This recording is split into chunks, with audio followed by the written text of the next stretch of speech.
This is doctor Anshita. आज मैं back pain के कुछ ऐसे कारणों के बारे में बात करना चाहती हूँ जो अक्सर मिस हो जाते हैं, डॉक्टर से भी मिस हो जाते हैं और फिजियो वालों से तो हमेशा ही मिस होते हैं। ये वो कारण हैं जो कमर से रिलेटेड नहीं है, कमर की मसल से रिलेटेड नहीं है। एक्चुअली इनके कारण कोई दूसरे हैं।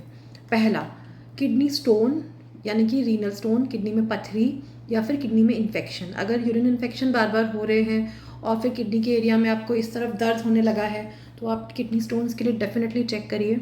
उसके लिए आपको एक सोनोग्राफी करनी पड़ेगी और यूरिन की और किडनी फंक्शन के टेस्ट करने पड़ेंगे। ये बहुत सिंपल है, हर जगह हो जाते हैं और जैसा भी डायग्नोसिस बनता है उसके हिसाब से ट्रीटमेंट लेना होगा। अदरवाइज बैक पेन बार बार आता रहेगा और आप कंफ्यूज फील करेंगे कि किसके पास जाना है, क्या ट्रीटमेंट लेना है, दर्द की गोलियाँ खाते रहेंगे, किडनी और ख़राब हो जाएगा।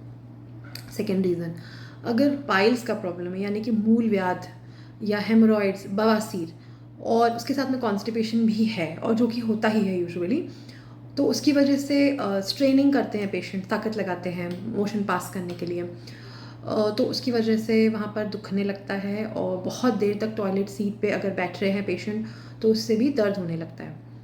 तो इस केस में क्या करना है, पहली बात तो आपको डाइट चेंज करनी है कि आप ऐसी चीज़ें खाएं जिसमें फ़ाइबर बहुत ज़्यादा हो, आपका पेट अच्छे से साफ़ हो।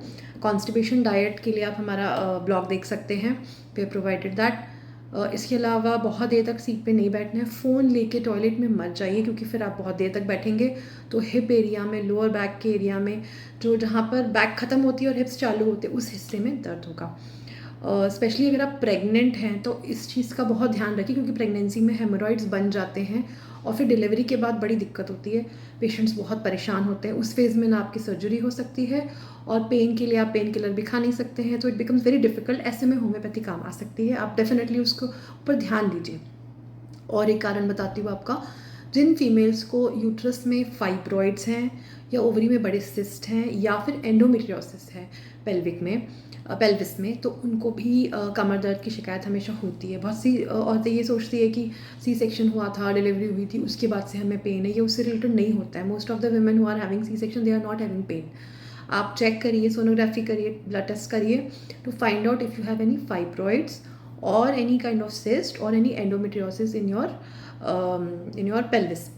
So इसके लिए सिंपल सोनोग्राफी हो जाती है और इसका ट्रीटमेंट होम्योपैथी में अवेलेबल है और उस पर बिल्कुल ध्यान दीजिए आप। ये 3 कारण मैंने आपको बताए हैं, इस पर आप तुरंत ध्यान दीजिए। इसके अलावा कई बार थोड़ा थोड़ा बैक पेन इनएक्टिविटी की वजह से भी होता है। फॉर एग्जांपल, आपकी कुछ भी एक्सरसाइज नहीं होती है, आप दिन भर सोफ़ा पे बैठ रहे हैं, बिस्तर पे बैठ रहे हैं या सोफ़ा पे अध लेटे होके, हाफ लेटे पोजीशन में होके आप अगर ये कर रहे हैं, लैपटॉप गोदी में रख के लोग बैठ जाते हैं, ऐसे हाफ लेटी पोजीशन में अगर हैं तो फिर आपको ये प्रॉब्लम आ सकती है बैक पेन की।